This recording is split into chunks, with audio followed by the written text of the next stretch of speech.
अत्यंत अन्याय व अपमान सहन करावा लागत होता। विणकर समाजालाही या व्यवस्थेमुळे सामाजिक प्रतिष्ठा मिळत नव्हती, परंतु कबीरांनी या अन्यायकारक व्यवस्थेला स्वीकारले नाही। त्यांनी जातीप्रथा, ब्राह्मण्यवाद आणि धर्माच्या नावाखाली चालणाऱ्या कर्मकांडांचा तीव्र विरोध केला। कबीरांनी आपल्या दोह्यांमधून आणि शिकवणीतून समाजाला समतेचा संदेश दिला। त्यांचा प्रसिद्ध दोहा आहे, जात पंथ ना पूछो कोई, हर को भजे ओ हर का होई।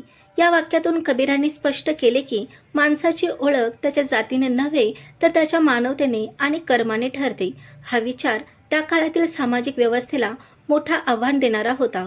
कबीरांचे वैशिष्ट्य म्हणजे त्यांनी हिंदू आणि मुस्लिम दोन्ही धर्मांमधील अंधश्रद्धा आणि कर्मकांडांवर टीका केली। डॉक्टर बाबासाहेब आंबेडकर यांच्या जीवनावर संत कबीरांच्या विचारांचा प्रभाव त्यांच्या बालपणापासूनच दिसून येतो। बाबासाहेबांचे वडील रामजी सकपाल हे कबीरपंथी अनुयायी होते, त्यामुळे बाबासाहेबांना लहानपणापासूनच कबीरांच्या शिकवणीची ओळख झाली। कबीरांचे दोहे, त्यांची